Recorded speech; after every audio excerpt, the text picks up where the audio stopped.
esta ayudantía. Ya, con respecto a la época donde nos habíamos encontrado, básicamente estamos hablando todavía de la época clásica, y dentro de la época clásica habíamos visto cuál es la diferencia entre un Senado consulto en la época clásica alta o la clásica temprana, y cuál es la diferencia entre un Senado consulto ya en la clásica tardía o en el ocaso de la tardía, en el ocaso de la época clásica, perdón. Y nos encontramos que finalmente los senados consultos van a ser tomados como oficio de ley, o sea, van a servir muchas veces para, a través de la prudencia, ¿no es cierto?, y a través de las autoristas, tratar de legitimar, ¿no es cierto?, las consultas que le puede hacer el Principado o en su defecto los mismos magistrados. Entonces lo importante es que al final de la época clásica terminan siendo o con un valor igual que las leyes, ¿ya? En cierto sentido, porque finalmente el comicio deja de funcionar, ¿ya? Que es lo que viene larvándose el tema del dominado, el tema de la abolición de la libertad, etcétera, ¿ya? Hasta ahí todo claro, ¿no? Luego habíamos visto el tema de la Cancillería Imperial, que es básicamente la concreción de un sistema ya burocrático que venía armándose en el Principado y que constaría de dos áreas o dos recepciones o dos instancias, que es la libilis, que es la recepción, y la cognitio es finalmente el conocimiento del juicio, donde a través del juez funcionario va a trabajar desde esa perspectiva. Ahora, qué es lo interesante de acá? Es que finalmente hay una estrecha conexión con que el juez funcionario vaya haciendo el concilio. ¿Ya? Va a ser el concilio a través del príncipe que va a dar la respuesta a este acto. ¿Ya? Acá nos aparece un poco eso. ¿Habíamos visto esto o estoy reabundando en algo que ya vimos?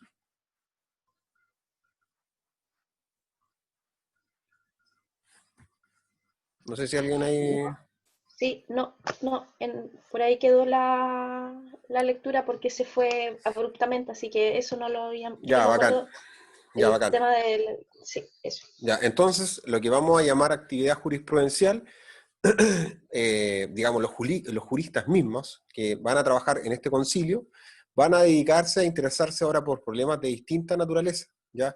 Como relativas básicamente al erario público o al concepto de lo público, como administración de provincias y cuestiones de índole fiscal y criminal. ¿Ya? En consecuencia, la ampliación del concepto de ius a materias que no dependen básicamente de esta concreción del iudicium o la capacidad de resolver problemas, Cicerón reprocha a la jurisprudencia en la época debido a que se ocupará del ius civitatis, ¿ya? Cicerón es un hombre claramente de formación retórica y pública y que no llega a comprender exactamente la forma de los juristas. Para estos, el derecho civil no es como un ius propio, ¿ya? Por la razón arriba anotada, por la falta de conexión con una sentencia. ¿En qué sentido? Claramente se entendía que el ius civil, ¿no? El ius de derecho privado, ¿ya? Particularmente del derecho común de todas las personas, pasaría a mezclarse con materias que eran de interés público, ¿ya? Entonces empieza a darse una separación de la realidad, en tal sentido que la falta de conexión que tenía, ¿no es cierto?, la forma de pensar, ¿ya?, que dependían de materias públicas, no se condecía con el efecto de la sentencia. La sentencia tiene una conexión solamente para efecto entre partes, ¿ya? Entonces, eso va haciendo que las fuentes de la época entiendan que para tratar de hacerlo público van a empezarlo a llamar como ius publicum, ¿ya? O ius privatum, que en tal sentido precede a la fuente pública, ¿ya? Entonces, a través del príncipe ahora se va a dar respuesta a los problemas de carácter privado también y que van a involucrar que a través de la Cancillería el príncipe dé o empiece a dar respuestas por esos asuntos, ¿ya? Y empieza a confundirse ya lo público con lo privado en tal sentido que va a ser tomado casi lo mismo, ya más adelante vamos a revisar que ya no va a ser tan importante la actividad jurisprudencial como libre, ya que ya se venía aboliendo totalmente. Bueno, dentro de la literatura jurídica, lo importante es que viene nuevamente a florecer estos dos grandes comentarios del derecho civil, o las dos grandes escuelas que van a existir, la Sabina por un lado y la Ad Edictum por otro, ¿ya? Claramente cada una con sus fuentes propias, ¿ya? En este caso va a tomar gran importancia una recopilación, ¿no es cierto?, que va a hacerse a través de el edicto perpetuo, ¿no?, que va a transformarse a que finalmente el edicto se codifique, ¿no? El edicto que veníamos conociendo como esta muestra de nuevas precedentes, casos y casuísticas van a ser escritas, ¿ya? Eh, los libros sobre temas públicos, como los que refiere a las atribuciones a los funcionarios, los tributos o materias criminales, son de gran importancia también en temas de literatura por lo que están viviendo, ¿no? El tema de atribución de funcionarios, tributos, materias criminales, cosas de la cosa pública, van a tomar suma importancia en esta época. En tal sentido, también los libros de definiciones y reglas que responden al concepto de enseñanza, que va a ser lo principal en esta época. Al ser un juez funcionario, al ser parte, digamos, de un aparato institucional, va a estar más cercado a las necesidades de la abogacía, toda vez que la enseñanza va a pasar desde un punto de vista erudito, ¿no?, a un punto de vista mucho más casuístico, ¿ya? Y tenemos libros de instituciones que aquí aparece un poco Gallo, en uno de los más famosos en crear, digamos, libros de enseñanza jurídica, y que van a tomar mucho renombre. De hecho, las instituciones de Gallo pasan a ser parte también de un compilado más adelante que van a realizar en su advenimiento ya del final para salvaguardar lo que era el derecho, ¿ya? Pese a la burocratización de la jurisprudencia, que en la práctica hacía imposible la libre dedicación científica, hubo de llevar el agotamiento de sus virtudes creadoras. Eh, Claramente que toda esta burocratización ya no va a crear, no va a tener una intensidad de creación, ¿no?, sino así que va a tener virtualidades desde otro punto de vista, ¿ya? Eh, ¿En qué sentido? Mucha de la tradición jurisprudencial va a sumirse a libros que van a ir solapándose dentro de grandes bibliotecas, y la enseñanza va a ir siendo un poco más erudita, en el sentido de que podemos estudiar los libros, pero ya no tan casuística, ya va a ir cambiando un poco. ¿Por qué? Porque la enseñanza del derecho va a empezar solamente volver a ser parte solamente de los concilios, ¿ya? Y esta abolición ya de los juristas como personas importantes va a ir finalizando, ¿ya? Entre los juristas más notables de la época cabe mencionar a Papiano, ¿no?, Ulpiano y Paulo, ¿no?, que va a ser uno de los que crea también una compilación de sentencias, y que va a traer también una recopilación más adelante por parte de que lo van a tomar en cuenta y lo van a meter en un código. ¿Voy a agregar a alguien? Bueno, aparte de los verdaderos juristas, nos dice el libro, cuya actividad oral o literaria sigue desarrollándose en torno al modelo de los antiguos responsa. Recordar que los responsa ya habían sido esta forma práctica de respuestas formales, ¿no?, a través de preguntas de privados, y que son conocidos en algunos escritos de los maestros del derecho, ya encargado nuevamente de la enseñanza y de el género más didáctico elemental que se traspasaba a través del derecho.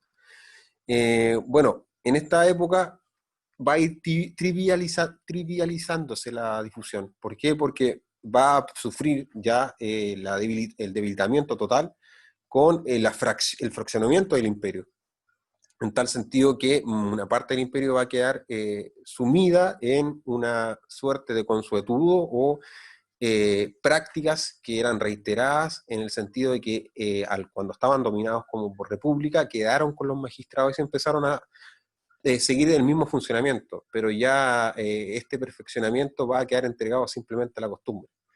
y que lo que va a generar una involución en el derecho en esa parte occidental del imperio.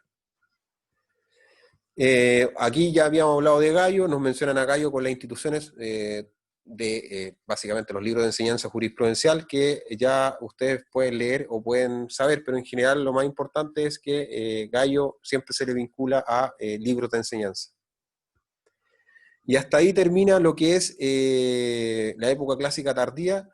En tal sentido, habíamos revisado a propósito de la jurisprudencia, cómo se iba a evolucionar y ya vimos que va a cambiar a un precedente más público que privado y va a producirse esta confusión y en tal sentido va la literatura a cubrir con libros, ¿no? Y instituciones de enseñanza que van a ir transformándose más en academias, más en bibliotecas, y el estudio más erudito va a empezar a cernirse nuevamente entre cuatro paredes y volver nuevamente a un derecho rígido, rico, con todas las instituciones que tiene, pero sí rígido, no creador.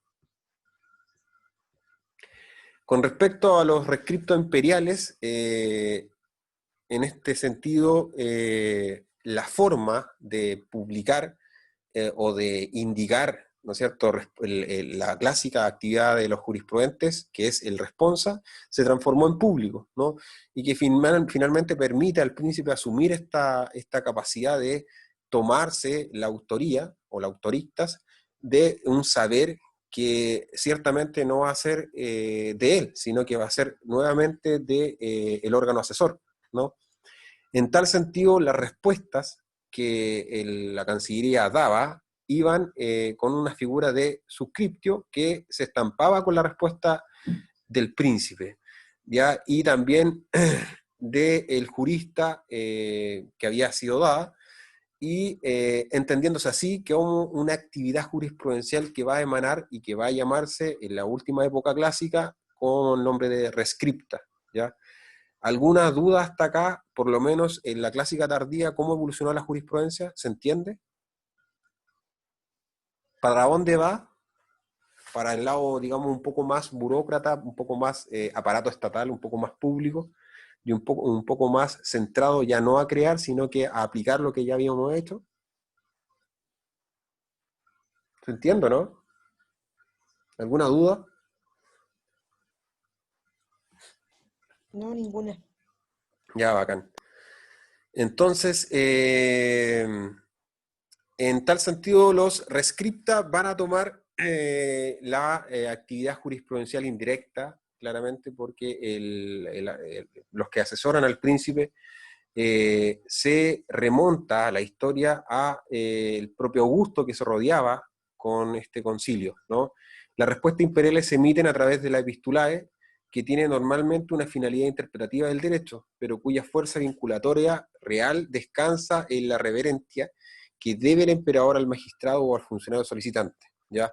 Los verdaderos rescriptos, en cambio, son solicitados por particulares, ¿ya? Y ahí la importancia para el derecho, ¿ya? Recordar que va a tomar siempre importancia para el derecho cuando las respuestas se amplíen más allá de lo público, ¿ya? Como materia, sino que a respuestas que sean de la vida civil, ¿ya? Los verdaderos rescriptos que eran solicitados por particulares y depende de ellos mismos la presentación de la correspondiente suscripción a un juicio en curso, ¿ya? Desde que en tiempos de Adriano se introduce la costumbre de anotarlos en un registro y publicarlos, van a ser fuente de derecho, ¿ya?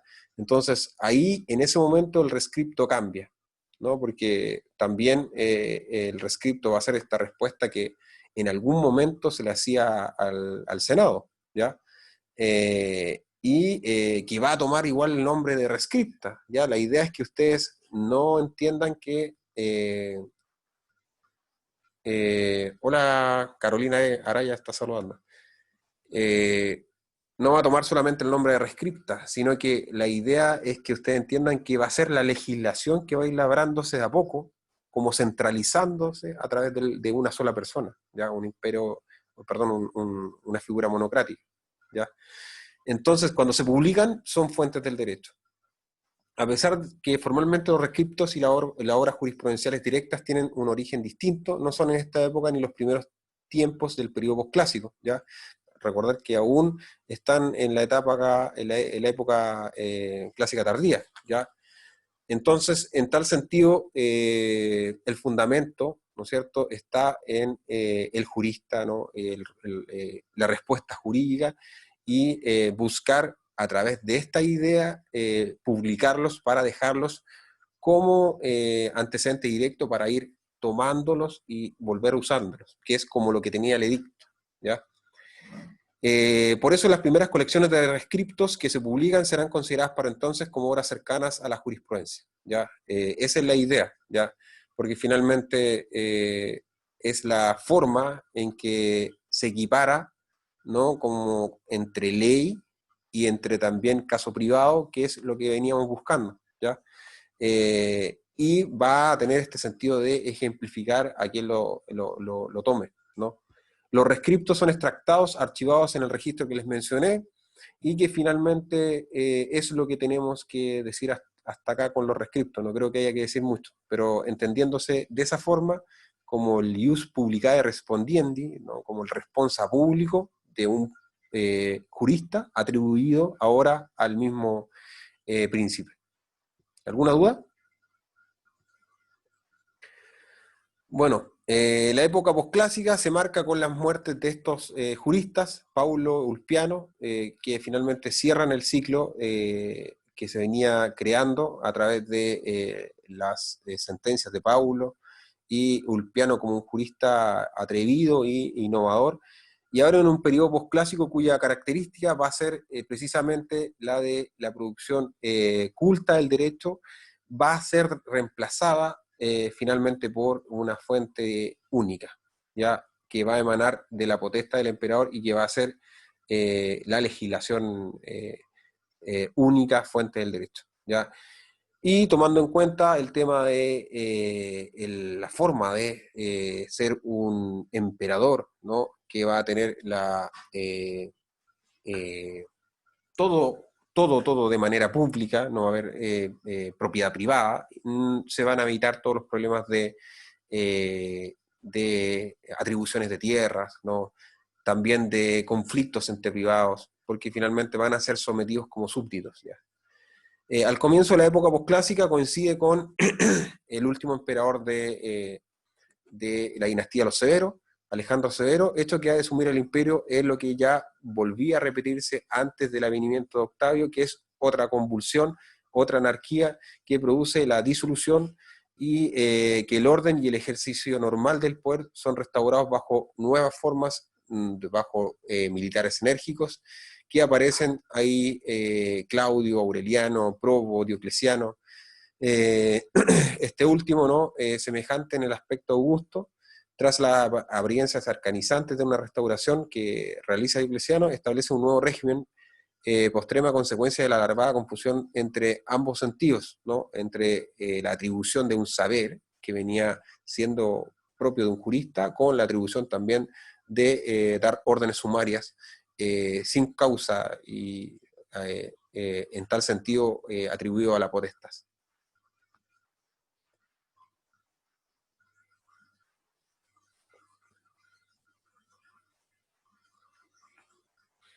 Ya, lo que pasa es que, disculpen, que hay una persona que dice que necesitaba una idea de un trabajo que tiene que entregar el ministro. Yo ahí después me comunico contigo, ahí tratamos de resolverlo.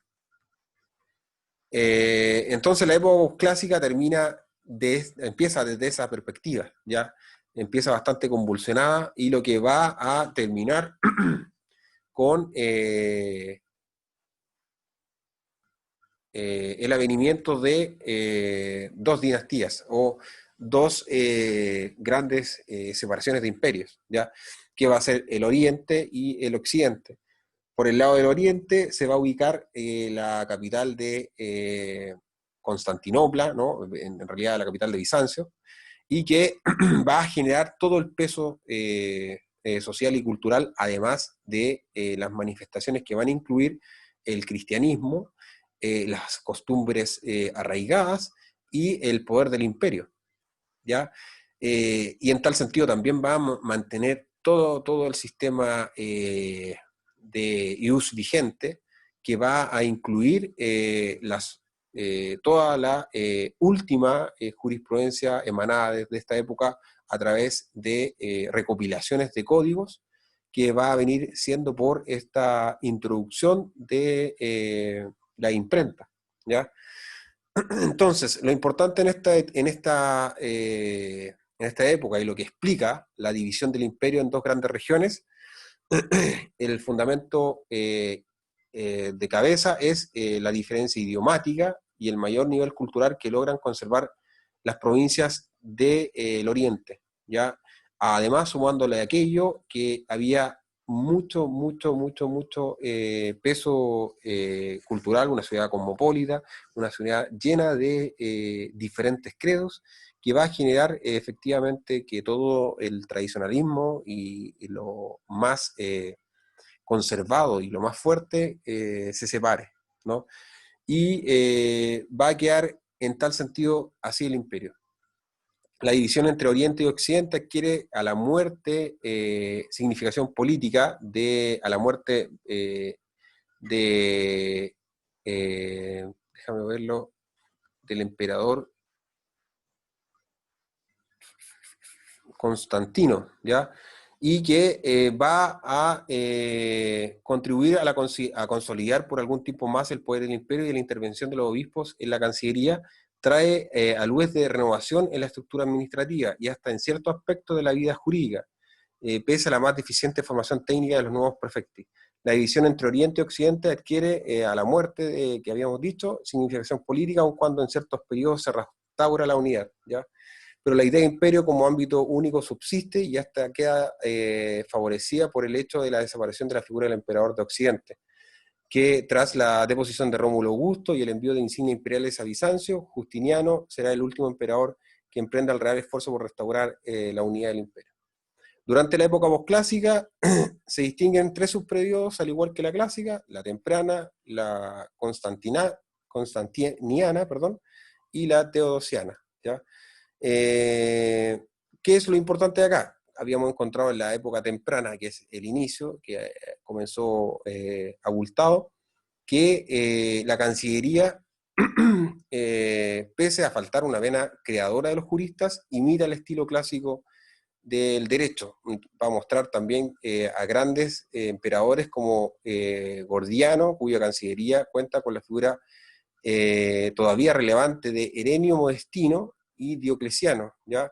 Bajo cuyo imperio se promulgan numerosos rescriptos. Estos y la literatura jurídica de la época en general conservan el lenguaje conciso de la alta jurisprudencia. Pero el deterioro conceptual se hace presente y patente y marca el camino hacia, nuevamente, lo que estamos nombrando trivialización de las categorías jurídicas, ¿ya? Va a tomar en cuenta que va a deteriorarse al transferir, vamos a ver más adelante, toda esta práctica jurisprudencial a códigos, y al transcribirlo van a ir perdiéndose muchas partes importantes. La misma transcripción va a ser eso, ¿ya? La siguiente etapa, la constantiniana, se impone definitivamente la legislación imperial, lo que veníamos hablando, como única fuente viva del derecho. Se ha perdido la concisión del lenguaje y las constituciones se redactan en un tono ampuloso que pretende estar en congruencia con la singularidad proveniente del dominus, ¿ya? Las leyes tienden a darse con carácter general, ¿no? Y suelen ser estas prescindidas de un discurso, ya no son tan informadas. Y finalmente se publican sin consultarle a nadie. Es la idea de ser el dominus, ¿ya? Acá ya se deja ver que ya no hay actividad jurisprudencial más a lo más la que tiene el concilio del emperador, pero finalmente va a explicar que cada decisión va a ir abocada siempre a la idea de lo público, y a la idea de los privados ya se va a ir dejando de lado, ¿ya? La etapa teodosiana determina una tendencia compiladora, que es lo último que se hace, y se recopilan leyes imperiales. También se cierra en Occidente la compilación visigódica del derecho vulgar romano, que es lo que veníamos indicando hace un momento atrás con respecto a que el Occidente va a generarse una suerte de pérdida del imperio total, atrás las campañas visigodas que van a tomar finalmente grupos germanos, y visigodos van a tomar toda esa parte del imperio y va ya no ser parte de Roma. ¿Ya? Sin embargo, gran parte de estos pueblos germanos van a dejar las mismas formas, ¿no es cierto?, de gobierno, perdón, las formas, las instituciones también, las mismas magistraturas antiguas, y van a dominar en tal sentido en ese tiempo solamente germanos. Y el derecho romano se va a vulgarizar. ¿Ya? ¿Por qué? Porque se va a ir aplicando según cómo se hacía, y no va a haber innovación, ni tampoco va a haber estudios sobre los mismos casos, tipos, que realizaban no así en el occidente. ¿Ya? Y toda la recopilación jurisprudencial de leyes imperiales va a tomar la única forma de conocimiento del derecho. ¿Ya? Entonces, la idea de entender por qué colapsa o por qué se separa el imperio en tres subperiodos es básicamente una idea involutiva, totalmente, ¿ya? Porque ya está decayendo, y cuando decae tiende a concentrarse el máximo esfuerzo en realizar a lo último, a lo sumo, una recopilación de todo de todo lo que se hizo en el imperio. ¿Alguna duda con la época postclásica?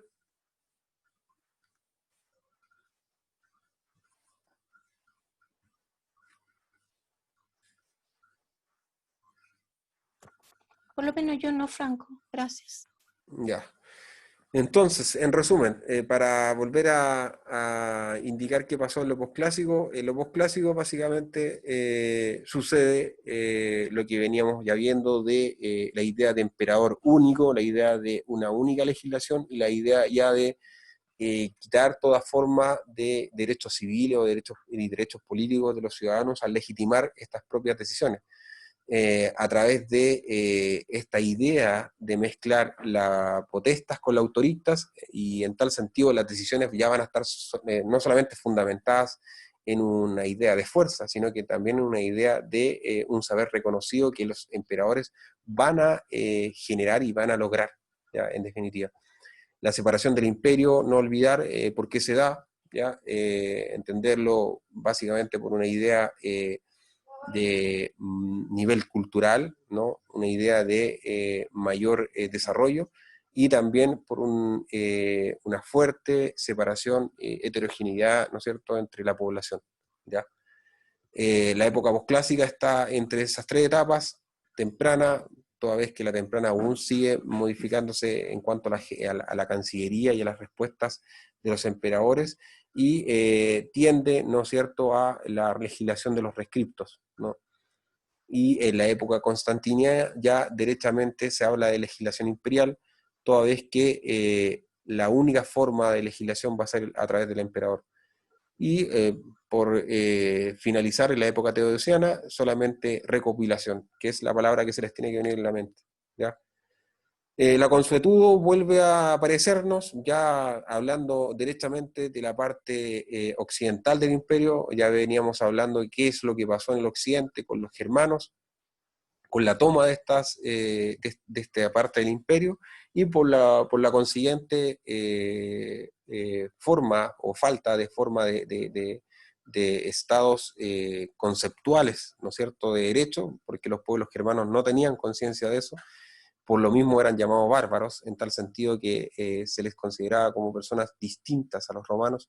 Va a generar un apego porque se siga haciendo lo que se estaba haciendo en esa parte del imperio tal como estaba, ¿ya? La idea es no cambiarlo. Y en eso ganaron bastante cancha, porque finalmente la consuetudo en muchas partes del imperio se venía aplicando, ¿ya?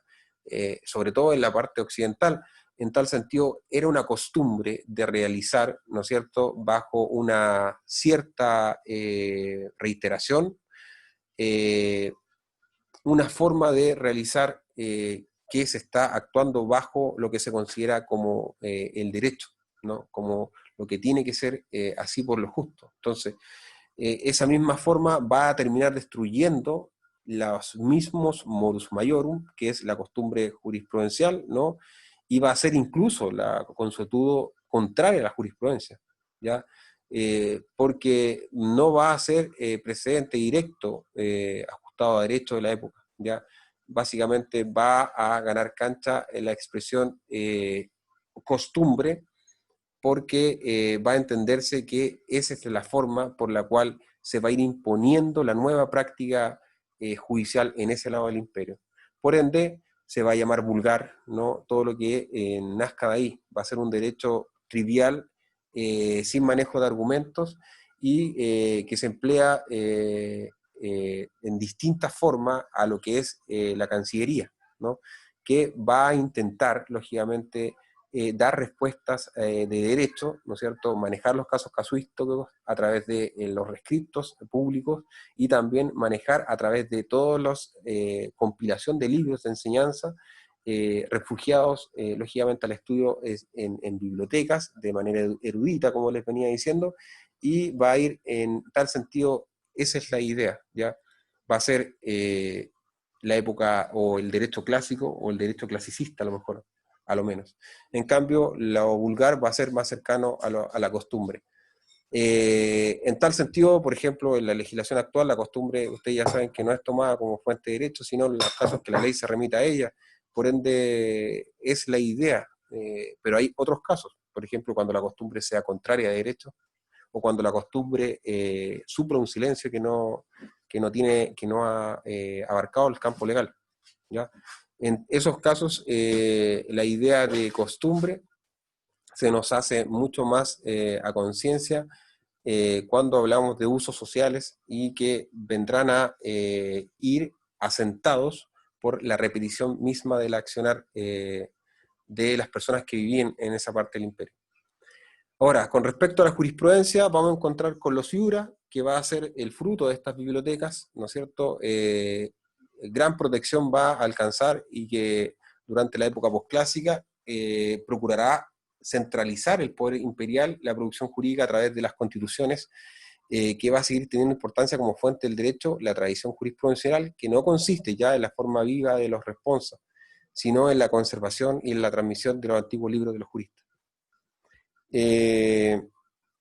Entonces, viene la época del código, viene la época, termina la época del volumen, ¿no?, de esta forma de rollo, y todo va a ir transformándose en códigos, ¿ya?